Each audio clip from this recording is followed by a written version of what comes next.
Good evening, good afternoon, good morning, whenever you happen to be listening to this. Welcome to the Film Realist Podcast, the film and TV podcast from a complete nobody. That is hopefully for somebody. This is episode 99. Oh my goodness. You get one of those. I was half expecting the song. That's what I was expecting. There it is. And that voice is of James Strecker of Jump on the Batwagon and... I mean, is it more famous? What? I don't know. Depends who you ask. The Watchtower database. There are a surprising amount of people that listen to the podcast to Jump on the Bandwagon that don't know about Watchtower database or have forgotten that that's connected or something. So it might be kind of split. Yeah. I was a longtime viewer of. I was a Data Bay, as they were so dubbed, for a long time, and when the podcast launched. I think I had just finished a rewatch within the last year of when you launched. My brain wanted to acronym that really quickly, but I decided against it. And so I went, I don't know. Like I underestimated, I don't want to even call it shtick, but the best connection, which is showing somebody all of that for the first time. And so I went, no, okay. And then, as you know, last summer, because of my work schedule, shotgunned all 80 or so episodes that year, and then have become one of the Dylan Pollock sock puppet accounts. Half of this doesn't make sense to anybody listening to this. No, of course not. I watched through the entire DC animated universe with my buddy Brian. I'm showing him for the first time. And yeah, no, I agree that there were a lot of people that didn't jump on the Batwagon until Superman started, because they're like, another Batman the Animated Series watch through podcast. There's a million of those. Why would I listen to this?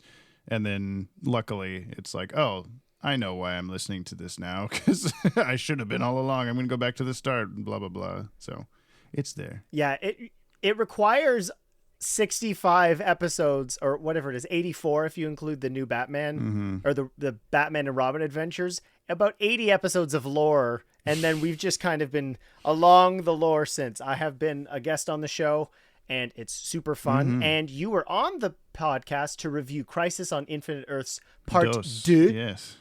Or Dos. Or whatever or two. non-English language we're going to use for some reason, yeah.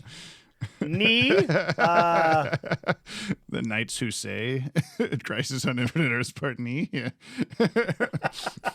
Okay, so we discussed this very briefly, but on episode, I don't even know what episode that was, but for the Part 2 review, which was, we both purchased this digitally, and I have a gripe to make with Apple TV. Why is it the number or the word of the number? Because it is that, they're not in order in my digital library. Because they're out of order alphabetically. Yeah. Yes, with spelling. I don't like that. No. Fix that. Apple, you're listening to this maybe? I don't know. Yeah, I guess they're all Justice League : Crisis on Infinite Earths - part, and then whatever is in alphabetical order. Yeah. 2 or 3. No, 1, 3, 2. Yeah, you're right. Yeah. And so we're going to be discussing that in a brief non-spoiler discussion, and then we'll get into the nitty-gritty with the spoilers. There's a lot to discuss. James and I have said next to nothing prior to the actual review, so neither of us actually knows each other's opinions. It makes me think we should review these later in the future in the controversial alphabetical order and see if it changes how the movie how it feels to us. What would you start with if it's just alphabetical? It wouldn't. It would be, you would start with Justice League. No, you would start with Batman Long Halloweens, and then you would watch So you would go Batman the Long Halloween. Oh, I'm getting an ad. Batman the Long Halloween Part 1, Batman the Long Halloween Part 2. Or you would have to watch Batman the Long Halloween Deluxe Edition. So both movies together and then individually, yeah. Yeah. And then you would have to watch Green Lantern Beware My Power, Justice League Crisis Part 1, Part 3, Part 2, War World, then Justice Society, then Superman, Start Man at of the end, Tomorrow. or end at the start. Yeah. Well, I mean, that might make it interesting for the sake of how Crisis kind of Christopher Nolan-ly presents, like, oh, all these things that you've seen out of order, here they are. Here's why they were out of order, and now they all make sense or whatever. But it would be even more wildly out of order.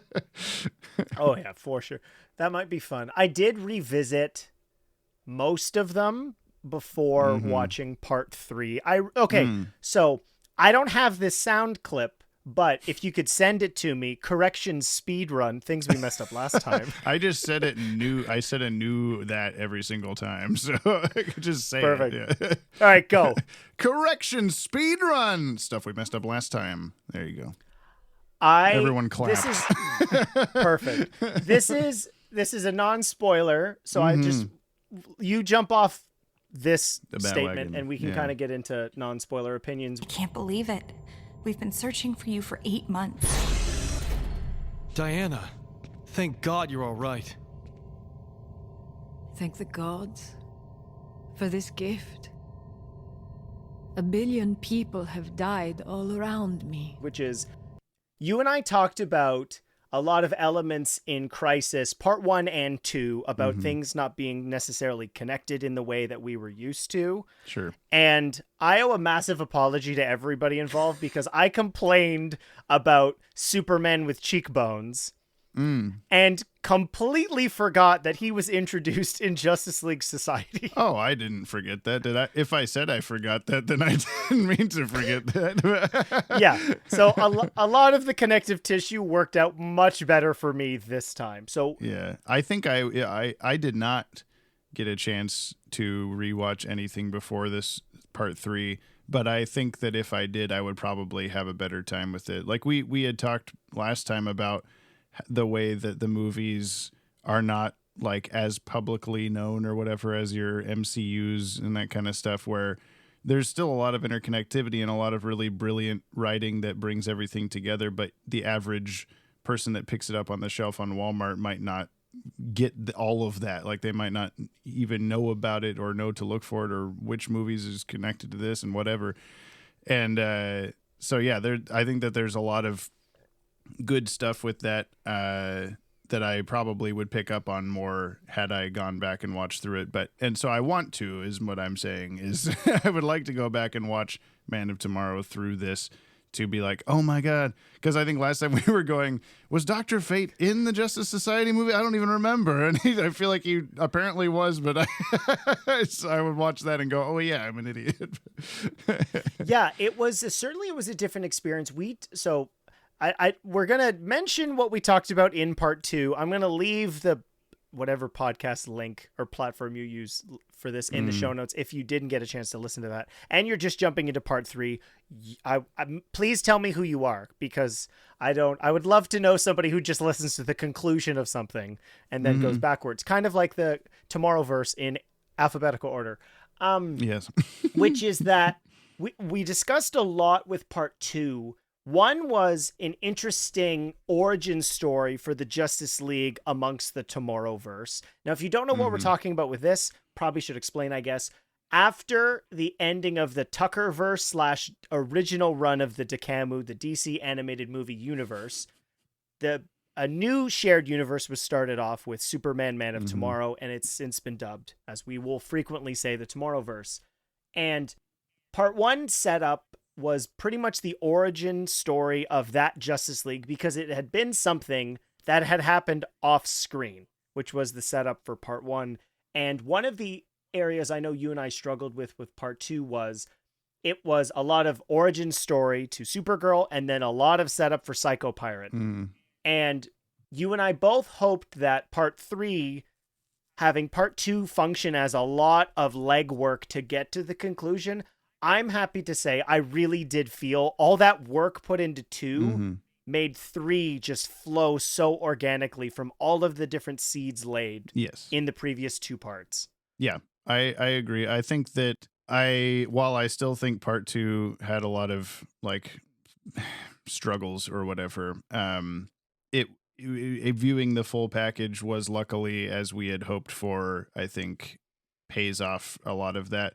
I think if you did that kind of setup in part 1, which linearly makes a little more sense to do, then it would have probably made some people disinterested in watching either of part 2 or 3 because they're like, oh, well, what's the point? Like that was just exposition, the movie or whatever. But to have that be in the middle where you go back and then bookend it with 2 more powerful movies, I guess you could say, it has more meaning to it, I guess, where like it has more of a point. And unfortunately, I have, like you were talking about before we started recording, is a lot of the naysayers, the negativity is always louder than the positivity, unfortunately. And I do see a lot of people, oh yeah, after part 2, I wasn't even going to bother watching part 3 and all that kind of stuff. But it's like, okay, well, no matter what, the people that made these movies, they were passionate about it. They put a lot of love and time into it. And I think that shows. And by the end of part 3, I was definitely like, okay, all of that was worth it. Even the stuff in part 3, or all of them that I felt was like, why are we doing this? Which we'll get into, still had more of a payoff and more of a like, okay, this feels like what I wanted it to feel like the whole time kind of thing. Yeah. Yeah. It's very hard to talk about. I'd be very curious if I were to talk to Jim, the screenwriter for this, Jim Krieg, about the setup. And you mentioned this, the Nolan-esque time jumps, which even still, having seen all, I think it's 14 or 15 films, if you consider the splits with 2. Oh, sure. Or it might be less than that. The number doesn't actually matter. I think it's fewer, but you could also include like all the shorts that became canon to this by the end of the movie. Yeah. And the interesting elements and how they were laid out were much more satisfying in the second viewing, which I found quite interesting, particularly a lot of that Supergirl stuff. Mm-hmm. I would love somebody on a wiki, a fandom, whatever, to outline how you could watch this in chronological order, maybe a timeline video or something. It's on my to-do list. Yeah. I don't know when it'll happen or if it'll for sure happen, but it's kind of our bag to do videos like that. And we did one for the full DeCamu a few years ago that is one of the more popular videos on the channel on Watchtower Database. And so I feel like it makes sense to do one for this. It'll just be a lot of me rewatching all these movies again, because there is a lot of little things that even like I said, I haven't gone back through any of them after the first time I've watched them. So I'm sure I'm missing a ton of stuff, because there's always people going like, oh, did you catch this thing? And I'd be like, nope, I did not. But at the same time, I feel like I caught more of, and by caught, I mean just had good media literacy watching the film, where I can just go like people complaining about this plot hole or this thing that didn't make sense. I'm like, well, that's because you didn't watch the movie, I guess, like, or you didn't listen or pay attention. You were on your phone the whole time, something like that. So it's worth paying attention to. Well, and interestingly enough, and again, this is trying to think. I wouldn't say this is spoiled. Vague enough. But so part 1 and 2 had interesting their protagonists were, you had the Flash, who was the crux of the main story in part 1, with him time slipping, and then you had arguably 2 in part 2. In part 3, what I thought was most satisfying is essentially the majority of the arcs are followed through on emotion. It's with familiar characters, ones that we've grown attached to and had more time, which one of my main criticisms, and unfortunately there's nothing you could really do about it, it was just based on whatever. I'd love to know what time frame they were given with how many projects and how many characters they could be laid out with, that we only got to know, like, Batman's always going to sell. We know that. Superman's always going to sell. And Justice League, just the title's always going to work. It's why famously the Flashpoint film was called Justice League, the Flashpoint Paradox. Yeah. Even though it's a Flash movie, and it's a... Or Batman. Yeah, exactly. This and that. Yeah, that isn't necessarily Batman, well, and we discussed jokingly that Batman and the Bat family are the center of the home video art for part 2, and it has very little to do with him. And right. I give a lot of credit because all of these emotional arcs and relationships have payoffs. They're going to feel rushed because there's only been so much time. I wanted to do this and I haven't had a chance to, and I'm curious if a listener is going to, which is if you actually look at the amount of time invested in this version of Crisis, it's about 4.5 hours. And the live action version that was done in the CW Arrowverse was 5 episodes of 45, if not 50. So it's actually somewhat close, but again, the amount of time you got to spend with a lot of those characters leading up to that event, seasons upon seasons, and this was 8 films maybe beforehand, because Warworld's just a prequel to this. Yeah.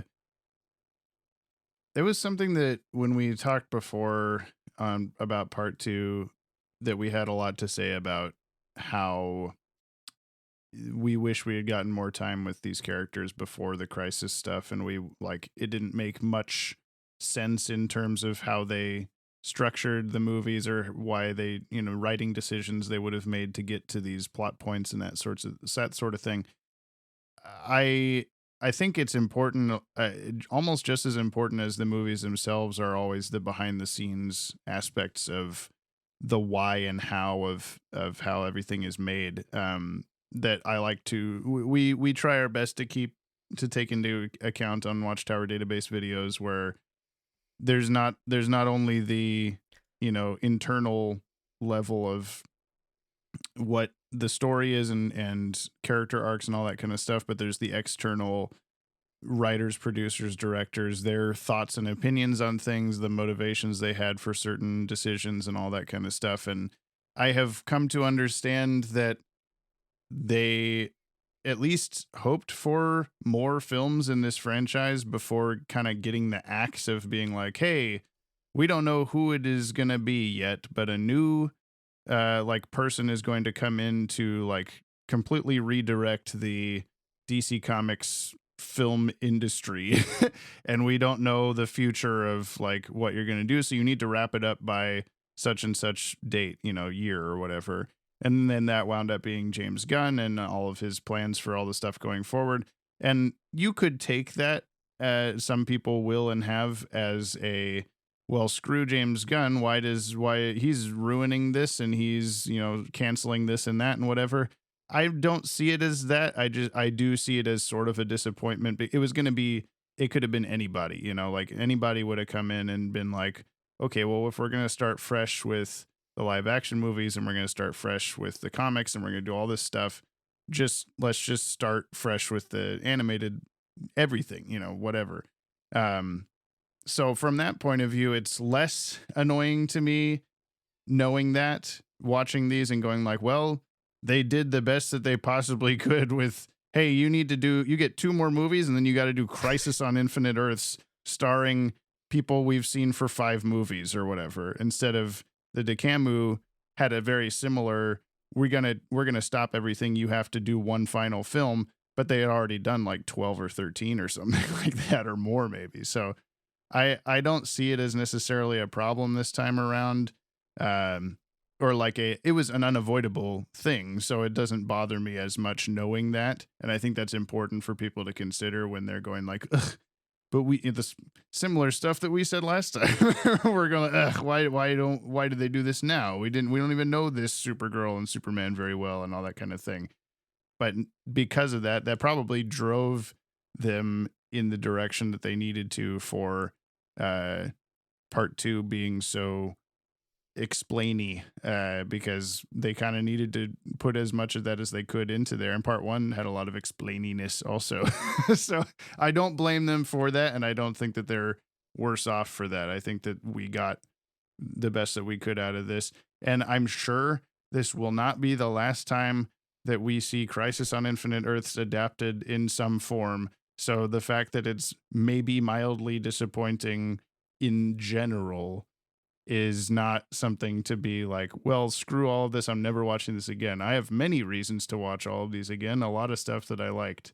Well, without getting spoilers. Well, you brought that up, and I think it's a really good point, which is it's unfortunate that specifically with DC Comics in the last, doing the math, 8 years, a film might have come out in March that may have pitted two characters against each other and was directed by somebody in particular. And that had a rippling effect where I remember listening to the Justice League Dark Apocalypse War commentary that they were going to do that film earlier, but because it shared elements similar to how a specific director's trilogy of Justice League films were going to end. I'm talking about Zack Snyder. For the listeners who are like, who's he talking about? I'm talking about Zack Snyder. Was going to end. They had to hold off, and eventually they did do it. And similarly, so I looked up the dates just because I was curious. So for the notes, if anybody's looking specifically, typically these films, if let's ballpark 2 years, sometimes 3, that's how long these things are in production for.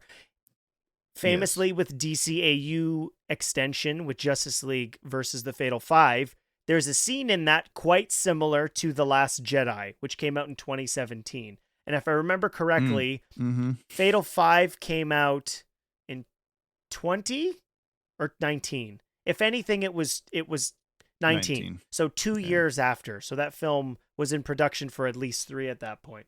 Are you talking about lifting rock? I am. Scene, I am talking talking specifically about that. Yes. Okay. Yes. And so if people like James Gunn took over in November of 2022, and these films all came out in 2024.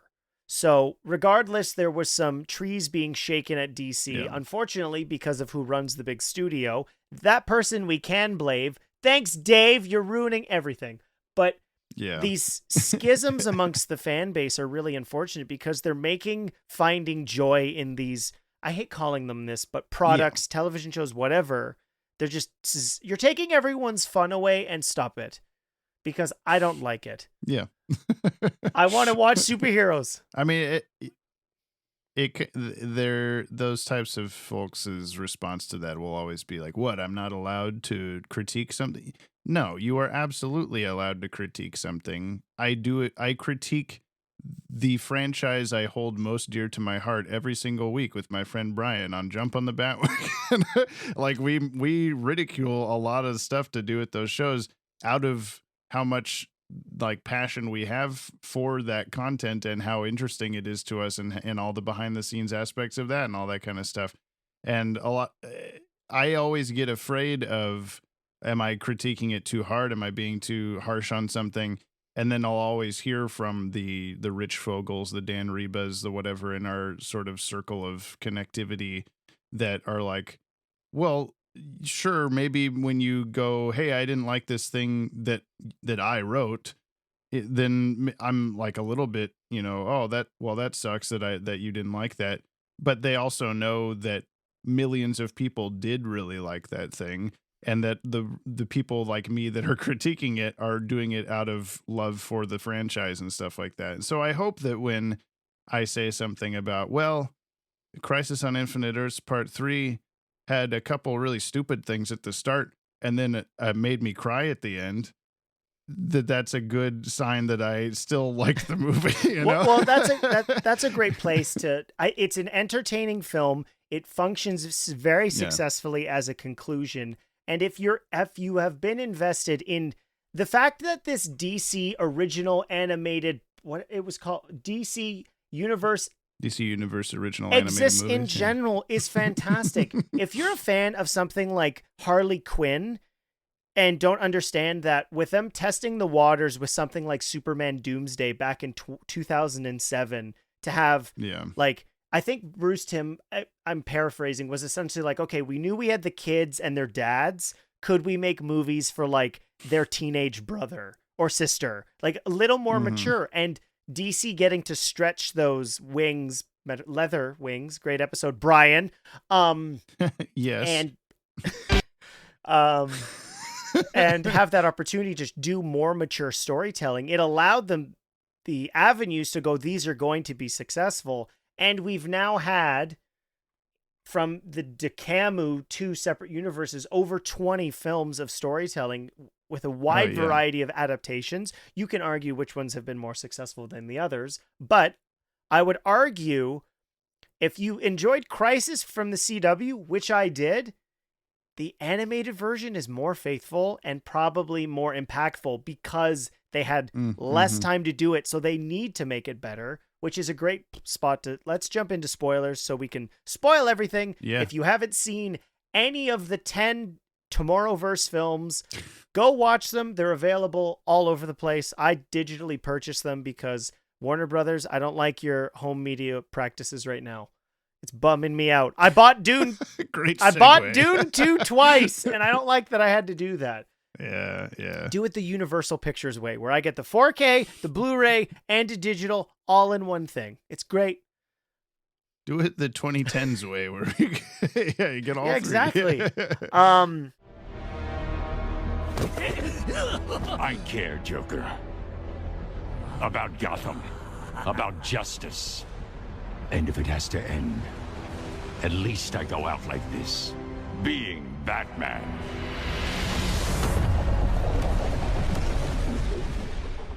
This is a great spot to start, which is... So you can't do... You tweeted about this, so I did see this. So the DCAU is gone, and you can't make videos about it anymore. There's an unfortunate amount of people that actually thought I was being serious with that. I tweeted that like, oh well, sorry everybody, this is the end of the YouTube channel because the DCAU is gone now. What are we supposed to do? Make videos about 32 years worth of content now that one of infinite variations of the DCAU is gone? Well, sorry. Okay, bye. I kind of want to get into this because it was I know I don't want to be that person who's like, but this happened. But the one aspect of Crisis I've always hated, and this is just an element of the storytelling because of the medium it was created in, which is so. I think I know what you're gonna say, but Okay. you could say it. Thanks, James. Which is Yeah, I give you permission as the guest on your podcast to say my hat anything. says "jump on the Batwagon." How does that happen? Hey, I've got. Don't my put it beanie on. over there. I should Your have put it beanie. on. Yeah, my beanie. Just, folks, he's got a great toque. But the function of the original comic book storyline, and if you're a well-read comic book reader, you know this. Not everybody is. I'm not. I wouldn't consider myself a well-read comic book reader. I think I'm above average, but I also still don't. Yeah, I similarly don't consider myself like an expert in specifically comic books. Yeah. It's the multiverse essentially was created as a result of not wanting to wipe away all of the golden age of comics, which was the dawn of superheroes leading into the late 50s, early 60s, when Gardner Fox took over and created the Justice League and wanted to rebrand. It's always been about branding, people. You get mad about 52, you get mad about Rebirth, you get mad about whatever the hell they're going to do next, but that's where the multiverse was created because they didn't want all those stories to be considered not important. And Crisis... It's not, don't just start... the line of thinking then being like, well, why would we just erase everything and start over? Like, that wouldn't be very nice to the past stuff.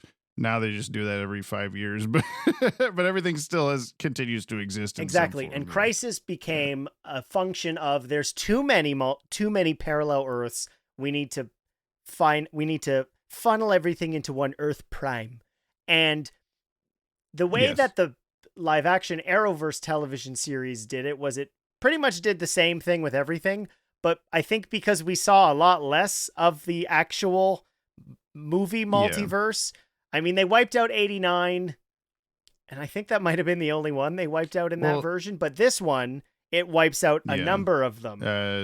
Adam West one, and the Birds of Prey one, and something else. Yeah, they were all ones that were either had been gone for decades or who cares. And so the function of this Crisis, whether done by accident or not, ends with a animated multiverse being funneled into an Earth Prime. And so if I ever had the chance to ask anybody involved with the creative process to this, I'd love to know, because we're in full spoilers. This is going to be kind of like the plot lines of this trilogy. We're going to be going back and forth. So buckle up, wear a helmet, neck brace. I don't want anyone getting whiplash, which is, we see the Super Friends world end, which brought me such joy. And they do. Goodbye. No. Before I'd ever seen BTAS or any of the DCAU, that was on at 5 a.m. in Canada before hockey practice. Maybe I just learned yesterday that they're remastering from the original cell art all of Super Friends. Awesome. In the process right now, which is very exciting. Because the Batman Adventures cartoon, which was essentially a spin-off of that, already has had a Blu-ray release.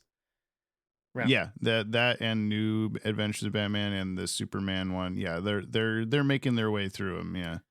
And so that was it. I wasn't happy to see it end, but it was nice to see it. That's what I thought you were saying. I was like, oh, I was so happy to see it go. I'm like, oh man, what the heck? For everybody who hates on Super Friends, you don't get the people who then worked on the later shows, because a lot of those people cut their teeth on those shows. Yeah. Your Alan Burnett's, your oh my God, what first name? Berkowitz, Stan Berkowitz. Like, a lot of those people worked on those shows. Yeah. And then we of course see. Good old first name Berkowitz. One of my favorites. I love Stan. He's written some of the best DCAU stuff of all time. Yes. And then we see the Titans universe get just wiped out. Nobody, just a background plate. And of course, we would be remiss without spending any time at all on the... So I'm going to give you an opportunity to respond in just a second, because I've already seen it on your Twitter thread. So I'm just going to give you your space. We'll time code it. This will be the TikTok. Watch it now, which is we see a time dilated version of the DCAU. Thank you. Where we see Kevin Conroy and a Joker fighting. And Mark Do we want to talk about it?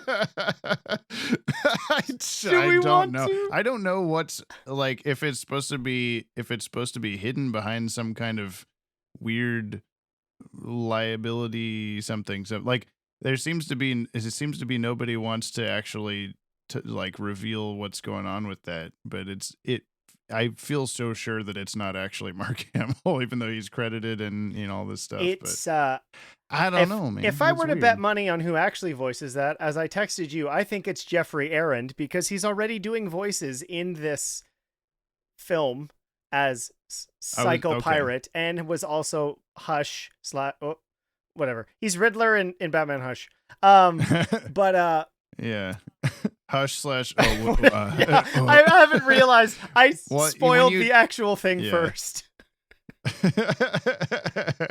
When you texted me that, it was like I had just had a discussion in our new Discord server about, like, somebody had brought up, is that actually Mark Hamill? And I hadn't seen the clip yet because I'd been avoiding it everywhere. Everyone was spoiling it everywhere. And I was like, I just want to watch the movie. Please let me watch the context of this scene without, whatever. And someone asked me that, and I'm like, I don't know. If I, having watched it not at all and having zero information, I would guess if you think it's not Mark Hamill, that it might be Troy Baker, because he's just been doing a Mark Hamill impression for the other Joker in the movie. But then I watched the movie, and it doesn't sound like his impression either. It sounds like a third impression of Mark Hamill, like a third voice.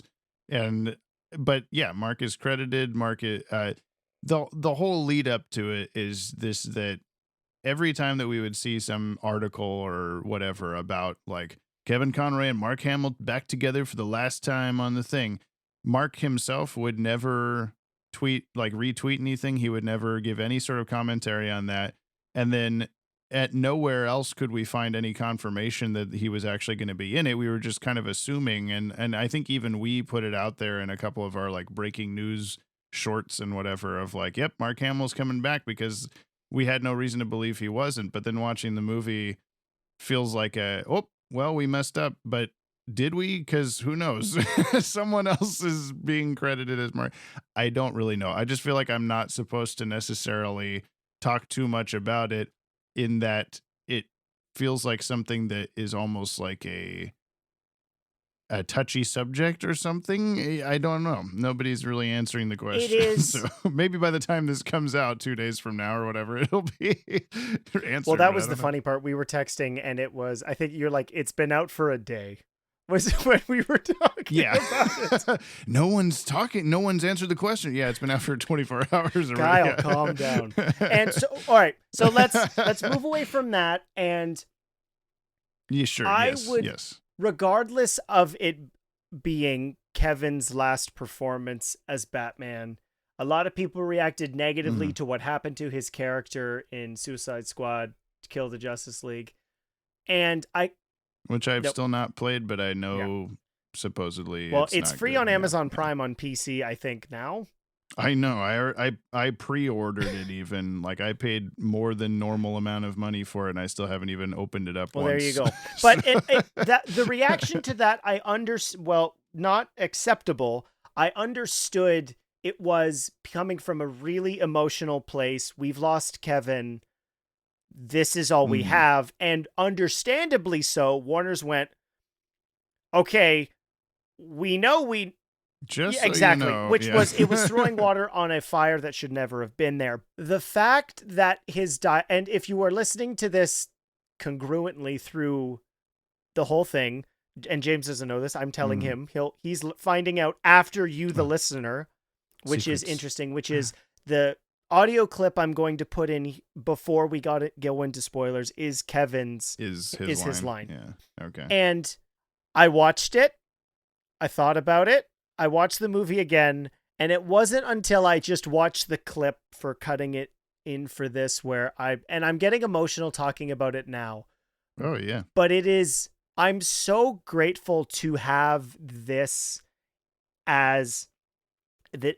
People are going to laugh. Like, I like the new Batman Adventures designs, and you can hear about that on Jump on the Batwagon, but it is impossible to remove the BTAS design from Kevin's voice. Yeah. And it ending with him saying, if it's going to end, it's going to end, and I'm proud of justice. Whatever I should probably if I'm going to go out like this, at least it's being Batman or whatever he said. Yeah. And I'll know it by heart soon enough, but yeah. It is the most Kevin thing to ever have for this character. Yes. If you know anything about the man who served kitchens post 9/11 and brought joy to people just being himself, and I'm so glad he got the chance to be the purest version of that character, and the fact that exists alone is worth the you can watch the clip because Twitter doesn't seem to have any length of video for copyright. Thanks, Elon. Right. But even with his universe ending, this version of Batman doesn't stop for a second. Yeah. I mean, it reminds me of, like, people have said it's out of character for him to say that specifically because they're like, oh, well, does he not care about, Robin and Batgirl and all these other, like, characters if he doesn't get to say goodbye to and blah, blah, blah. But I think it's perfectly in character. Like, it doesn't, it's not like, oh yes, that's the definite thing he would say or something like that necessarily, but it's not out of character to me because it reminds me a lot of the Once and Future thing scene of, like, Kronos has meddled with time so much that just reality is coming apart at the seams, and he's like, look what's happening around you, look at the sky, and you look up and there's just this big white, entropy and energy stuff just exploding everywhere, and then all he has on his mind is like, okay, I gotta figure out how to beat this guy, I gotta reverse this, I gotta, whatever. But if that was coming for him and he got, just as easily sucked into the ground like Static did, or just any other character death in that scene in that episode, that would have just been the end of him. And so if he can see that, like, there's nothing I can do about this, like, everything is being destroyed, like, there's no bat gadget that's going to reverse what's happening right now, then yeah. And I feel like I was having conversations with people before, like when the movie when it was announced that he was going to have his voice in it. And all these people were talking about, oh, I really hope that he gets this big speech to the whole superhero group, or that he gets to, play some really important part in the plot and all this kind of stuff. And I kept just trying to push people's expectations down, because it was like, do not assume that he will have anything past like one sentence or whatever. And that's basically what we got, but it was somehow eerily like the best thing he could have said, in almost because I definitely teared up when he said that. I didn't expect to, because I was like, whatever, he's gonna say something, he's gonna say I am vengeance, I'm whatever. But then when the fact that he had a line that was so like almost weirdly poignant to the fact that he has passed away since recording it, was perfect. There's the conspiracy theorist in my mind that starts going like, did the people recording this, were they made aware that he was sick and that he wasn't going to be around much longer? Possibly, I don't know. But regardless, I am 99.9 with Infinity 9% certain that it was not AI. There's people that are out there going like, well, they wouldn't have known to get him to say such a specifically perfect line in this. Clearly they must have, trained an AI on Kevin Conroy's voice. It's like, no, we're at the point with those voices where I can definitely still pick it out among a real voice, regardless of how good it is. And there's no way. It's definitely him. This is not conspiracy theories, but in the last 5 years, he'd been working significantly less. Like he has cameo appearances in Masters of the Universe, the newer version. And then before that, it was the only major things really was he was in the live action Crisis and Justice League versus the Fatal Five. So I don't know if anybody knew, but regardless, he'd been doing less work over time. So even if, regardless of intent behind it, I think it just being such a perfect summation of his version of Batman, it's pretty amazing that that's the case. And my question is, so I'm super emotional, but because I talked to you and Brian before the podcast. I don't know. History is. I'm time dilated right now, but it obviously his passing. We're dads. Our brains aren't what they used to be. But I had obviously when we had learned about his passing in, was it November of 22, right? Yes. And so I had that, and then thought I had processed it. Then got to the episode of Jump on the Batwagon when you and Brian finally talked about it. And then it was like, oh, okay, I'm going to be crying out about it again. I've heard a lot of people say that episode where I cry my way through my reaction to his death, helped them helped them bring their own feelings up, like to where they could actually, sort of, what's the right word? Like, not admit, they could like, or like kind of cope with it better. And I'm glad that we could do that for people. I don't take any sort of chip on the shoulder for that at all, because I don't want to make anything of my own out of his passing or anything like that. But I'm glad to have been there for folks that needed that, because I needed it listening back to my own self. And that's the one time editing that episode is the only time I've listened to that chunk of that episode. I can't even remember what podcast episode it was, but it was, around that time. And I definitely, whenever I'm with someone that I'm showing the podcast, we get to that episode, I'm like, I can't listen to this part, so we need to just skip this. You can listen to it later if you want or something. But no, I get what you're saying though, where you have multiple instances of like, oh, I still actually have not processed this fully or whatever. Like, and this was kind of another one of those where I feel like it wasn't a still leftover unprocessed emotions about it, but it was a very nice, there's not a lot of times, like I can't think of any off the top of my head. I'm sure there's other examples of this, but there's not a lot of times where a very well-loved celebrity passes and the final thing that they did in their career has such poignance to it that you can be like, well, thank goodness that was the last thing they did or whatever. Like, Robin Williams or Leonard Nimoy or any of these other ones that have come close for me to Kevin Conroy, still just like snap of the fingers, they're gone, and there was nothing you could do about it, and the last thing they did, whatever it was the last thing they did. And it's really nice that we get to have this like kind of bookended, like someone was posting a clip of Kevin Conroy's first and last lines as Batman, and it just so happens, by air date order, that his first was, "Our new cat burglar's a woman." And I just love how much of that has been part of Jump on the Batwagon, and that's his first, that now it's like a special thing or whatever. Poignant way, and I think yes, it's similarly to how I felt watching the Mask of the Phantasm retrospective, which was on the 4K that came out this past fall, which is just thank you, Kevin. And the fact that we had one more piece of Batman narration or voice work from him it's special. And I love that for my kids, the voice of Batman to them. And there are great other ones. This is not to be dismissive of the other Batman that there have been, but when they hear Kevin, that's their Batman, which is amazing.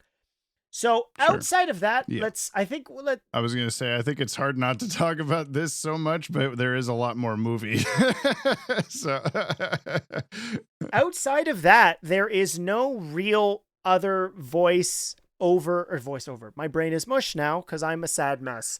There is no other cameos, which so I'm of two minds on this. So yes, follow with me if you will, which is that I'm actually grateful there were not less. I'm grateful that it wasn't just, hey, I'm in this movie now and it's a bunch of versions of characters we've known. Yeah. But being somebody who so desperately loved like Young Justice and stuff like that, like I get why the three versions of the DC universe are the ones we saw, but I'm going to give a lot of credit here because it's something you and I talked about, and I am so glad. And it's kind of, I think, a good way to talk about this film as a whole, which is we went back to the Tuckerverse, baby, and it was super messed up.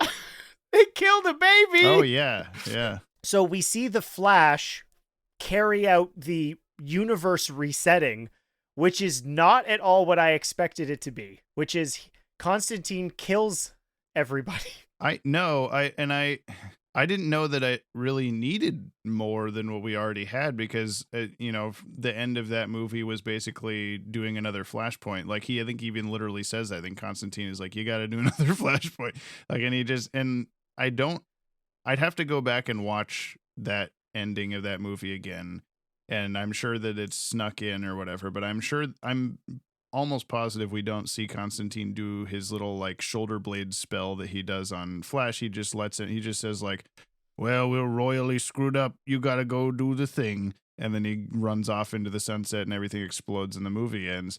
But now we have extra knowledge that he sent him to Apocalypse. He sent him back in time to kill baby Darkseid, a la killing baby Hitler, to prevent the Apocalypse War future from happening. He didn't actually send him to make a new he is essentially making a new Flashpoint in the same way that he would be saving his mom or whatever.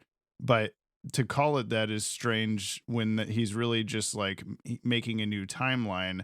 But for whatever reason, the extremely higher powers that govern the multiverses are like, you killed Darkseid? Well, that's weird and bad. Darkseid must exist. I don't know why that's what happened. I'm sure that was a very last second, like, we have to figure out some sort of big way to explain why this is happening and explain how we're ending the universe and all that kind of stuff.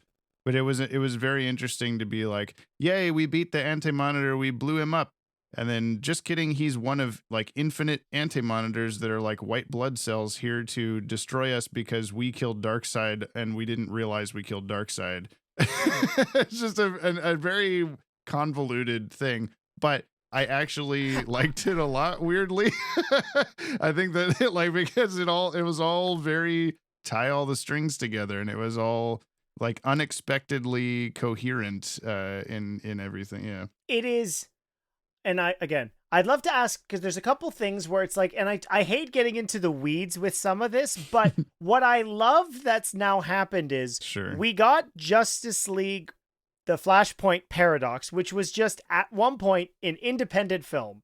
It had nothing to do with anything. And then we just happened to get Justice League War because of the New 52 and that universe.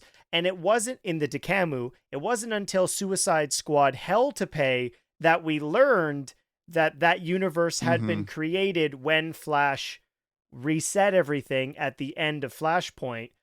For that to connect to this, it's just now you have this tangential multiverse. And the only thing about that doesn't make sense to me is, and being a big Doctor Who fan, like fixed points in time or such like Pompeii explodes. Canon events. Yeah, literally like canon go to Spider events. Chef's kiss to the Spider-Verse films and how they handle all of that. Yeah. Which is Darkseid has to exist because he is a canon event. Okay. But we know the DCAU has a Darkseid. Yes. So this is where I start to get into, and we're doing a short about this that I think comes out the exact same day as this podcast. But I've already written and recorded it. Coral's working on editing it. It is sort of a like 60-second speed run on explaining why the DCAU we see is not the real DCAU. Is that they had a Darkseid. So for this to be in the multiverse that has no Darkseids, it can't be the same one that we've seen. And there's other little things pointing to that, but for the majority of it, that's how I currently understand it. I haven't talked to anyone who made the film and may have different opinions about that, but that's how I've come to explain it to myself of like, if someone's going to say, oh, well, does that mean the DCAU is gone forever? It's like, no, that one you saw is, but we've already seen the DCAU be destroyed by some big multiversal crisis like 5 other times, and it comes right back. And if this one doesn't have a Darkseid, it can't be the same one. It does come into question though, like, is it just the fact that Darkseid has to exist for a millisecond and then that's totally fine, you can kill him at that point? Because he did exist as a baby and then was killed. Does that mean that point in time of Darkseid being a baby splits into the Tomorrowverse's apocalypse, had that exact same history until the moment that Flash suddenly appeared and poisoned and killed him? Or does it branch out a completely different history in both directions? Because we have all this World War II stuff. How old is Darkseid? Is he millions and millions of unfathomable years old? How long ago was that? How many questions come up with that and the rules behind that. But again, I think it's just one of those things where they needed something to explain why this problem is happening. This is something that they came up with, and it's very original and very unique and very cool, much in the same way that the Apocalypse War movie itself was, where the people that don't like that movie, I feel like, tend to not like it because of how gratuitously violent and over the top it is with like, this is not how a DC world is supposed to be or whatever. And it's like, yeah, because this is really messed up and they know it. Like this is not what they wanted to happen, clearly. They're characters that exist in the world. So I got a lot out of what they chose to do to end the film and how they chose to wrap it up and that kind of thing, because it's not something we've seen before. It still led to a lot of the same beats, like the creation of a new Earth and Supergirl's death and all that kind of stuff. But none of it was how I expected it to happen. And I had a lot of moments of like, when they're like, oh yeah, we killed the Anti-Monitor, and then a million portals start opening where a million other Anti-Monitors are crawling out. I actually had like a, oh man, or whatever under my breath of just like, oh, what the hell are we supposed to do now? And on one hand, it could be seen as a bit of a defeatist thing where like, well, I guess they really didn't win and this is their only option. But that's kind of what makes stuff like Infinity War or whatever as impactful and good as it is because they don't win. The thing that they have to do their best, so. You know what they needed at the very end to all of the Anti-Monitors had to put their hands up above their heads and go, now. Die. Yeah. So I think I have an answer to your baby Darkseid theory, which is, and I knew the name, but I had to look up the actual thing. Before he is Darkseid, he is Uxas. Exactly. Or Uxas, I think. Right? Yeah, so yeah. maybe he's Prince Uxas before he got on the dark side. But when he's named Darkseid or something. Yeah, and then I have a second answer for you, which is, as you were talking, and I was listening, I was rewatching. I said a lot of stuff. And that's okay. I was rewatching the end of Apocalypse War, which, Justice League Dark Apocalypse War, is one of my 4 favorite DC films ever. The fact that it was solely original and managed to do something like, you're right, Apocalypse or Infinity War ending on a sad note. I mean, my brain was like, well, there's a part 2, so people need to stop being sad. But at this point, they lose. Like, there is no victory in the ending of Apocalypse War. It's like, well, I guess we won't exist anymore, which is, so we see, and this will be a video, so nobody worry about it. We see the Flash in runner stance. Prior to him getting in runner stance, Constantine is standing behind him. The way the camera is angled, we don't know. He could do that if he, He easily could be behind him. Like, 3-dimensionally, he could be behind him because then the Flash starts running. Well, even if not, like, even if you, like, got really nitty gritty about it and put the 2 scenes side by side, I'm sure that there's not the exact amount of time it takes him to say, like, whatever spell and touch him and all that stuff. Like, no way they would have, well, I mean, they could have thought that that's what they were going to do, but I'm sure they didn't. Even if you did that kind of thing, there's plenty of, like, I don't know, narrative ways to present a film where, like, I just watched Black Panther 2 again because my wife hadn't seen it, and I'm sure you have seen it. There's the whole bit of Shuri going into the spiritual, the realm that they go in when they become the Black Panther. She talks to Killmonger, and he says some, like, creepy thing, and then she suddenly up out of the stuff, and you think that's the whole thing, but then later in the movie you see that he said more to her that we weren't shown before that would have happened in between shots that we did see. So it's just because a movie is presenting it to you this way doesn't mean that other stuff didn't happen at the same time or took longer to do in reality or whatever. So I would just say that's not a plot hole for anyone that might think it is. It's like, yeah, that could have happened. Anything else could have happened. There could have been a whole group of other characters on the other side of the Titan's tower doing a completely separate series of events. And just because you didn't see it before doesn't mean it didn't happen. Yeah, that's true. Well, and that's a great point, because the way that all 3 Crisis films in this trilogy function, it is showing us stuff we hadn't seen before. 3 doesn't really function in that way. We're pretty much just kind of following how things are going along in terms of, like, there's a time jump for them in the bleed and whatnot, the area that they're in. So I guess plot elements, if you haven't seen this, it's probably the least amount of stuff that happens, which is they jump to the bleed, which is an in-between universe. They come back because Zachary Quinto didn't want to be Lex Luthor anymore, or scheduling conflicts. Oh, you're totally right. I didn't even think about that. Is that a different voice actor? What? That it's not for Lex? It's Corey Stoll. It's whatever. He's from Ant-Man. Oh, yeah. All right. You're right. He's the Wasp or Killer Bee Man, whatever his name. MODOK. What the heck? Yeah, MODOK. Yeah. What the heck was his? Yellow Jacket, I think, is that his name? Yeah. I'll consider myself often, like, I don't know Marvel stuff or whatever, and the majority of my Marvel stuff comes from the MCU. I know a decent amount past that, but not as much as most Marvel fans would say. And but earlier today, my mother-in-law was like, "Oh, I was just talking with so and so, and they were saying that their favorite superhero character is it's something. It's a surfer. I'm like, oh, the Silver Surfer, Herald of Galactus. Like, I'm just starting to go off about this. Like, oh, clearly I do actually know more than I think I do sometimes. Voiced by Lawrence Fishburne, played by... Right, yeah, of course, yeah. Herald of Big Cloud, yeah. Oh, a Big Cloud. That was such a special era for superhero films, the early 2000s. Yes.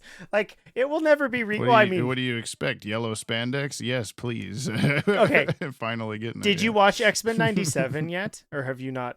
No, because I need to watch the rest of the original show. I'm only like a season That's into fair. it right now. Yeah, you're like me where I couldn't have, I wouldn't, if I had never seen it, I would have had to have rewatched everything before jumping in.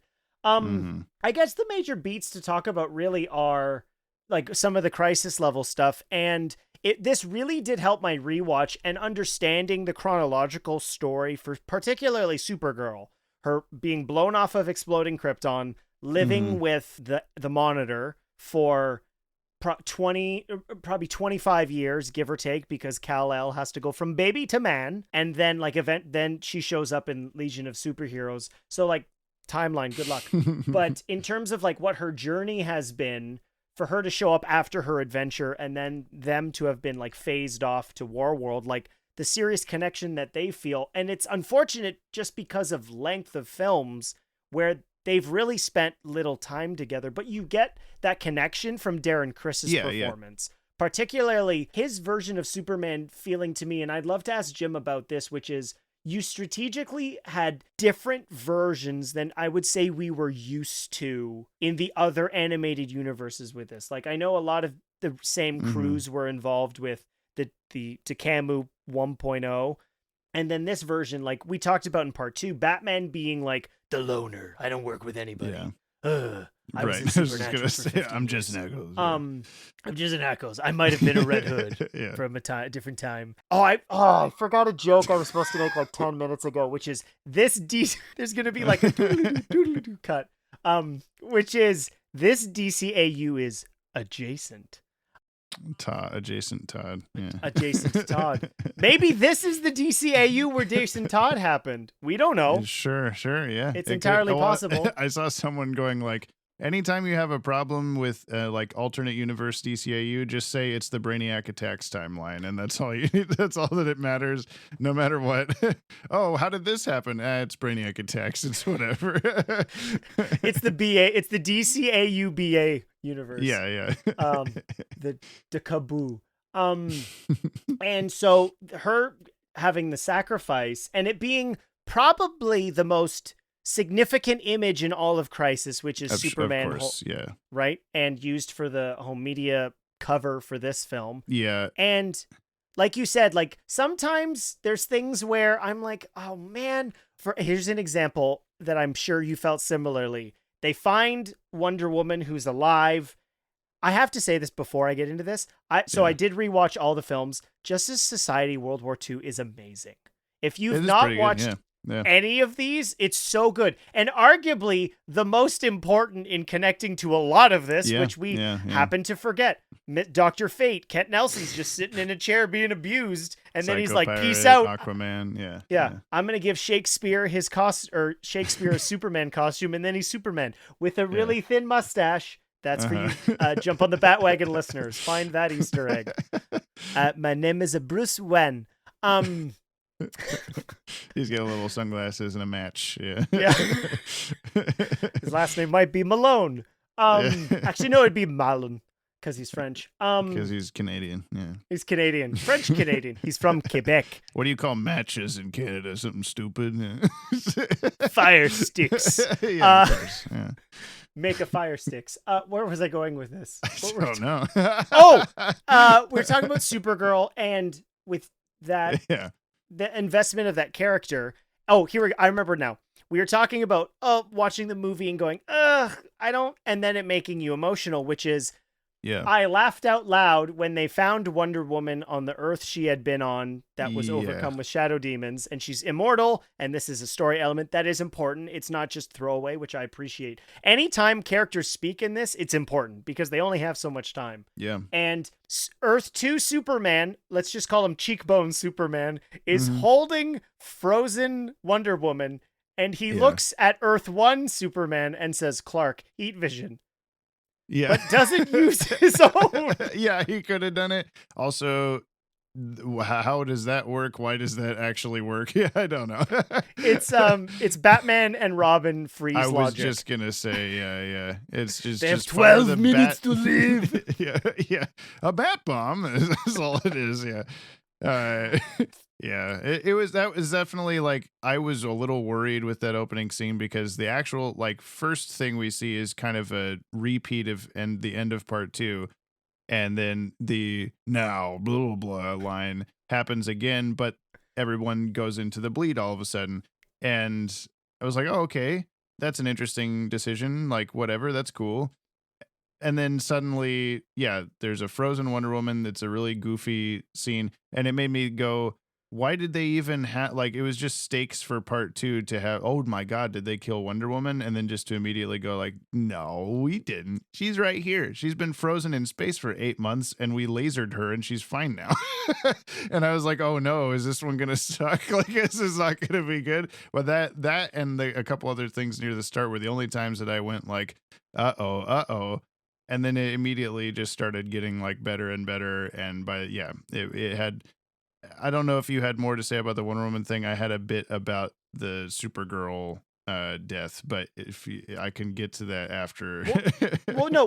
So I think this is, we're following the movie kind of chronologically at this point, ironically. Why don't we talk about the Supergirl stuff? Because then that does lead into what I wanted to say about like payoff with Wonder Woman. So why don't sure. Let's discuss the Supergirl stuff. Yeah, you mentioned the cover of the movie has that on it, and it's a very iconic image from Crisis. And I feel like at this point, it's kind of one of the Darth Vader, I'm your father things in that culture of like, Supergirl dies in the thing. Like even in the live action when they tease that might happen and then they reverse it or, stop it from happening or whatever. And, or the Flash vanishes in Crisis thing, and then it was a different Flash, whatever. That kind of thing where it's going to happen most likely. And I think that it's one of those things, I'm sure we talked about this last time, where I don't 100% understand the point of adapting stories 1-to-1 into an animated version because I know what's going to happen. And a lot of the time, that's why they do the twist endings like Hush Riddler or whatever else. And I never really have much of a problem with that because I don't see much of a point in doing the exact same thing you expect. Much like this is going to be controversial for some people. I actually like the Halo live action show a pretty decent amount, even though it's basically just a sci-fi show with the word Halo slapped on it and Master Chief happens to be the main character. There's not a lot of similarities between the games, and a lot of people don't like that, but it's like I don't want to see the same thing again. But anyway, all of that to say that the Supergirl death thing, you saw it coming a mile away, and she says she basically tells us she's going to sacrifice herself. It's not like it's a surprise, but even so, even that, just the shot of Superman standing there holding her crying, freeze frame, all the hundreds of other characters standing behind him, it still got me because I was like, oh man, that really sucks for that Superman that I barely know. But if I do know others, I do have attachments to other Supermen and Supergirls. And if that happened to the two of them, that would really suck. So it was just kind of like, you have to do this. You have to revert the Earth. You have to, whatever beats that you expect to happen. But then when they play it on top of, oh, there's actually multiple anti-monitors. There's actually, this thing that you didn't expect. That's where it starts to get good with like, there was a point to doing this, and I'm glad that you wrapped it up like this instead of just, oh, now we're done making those movies.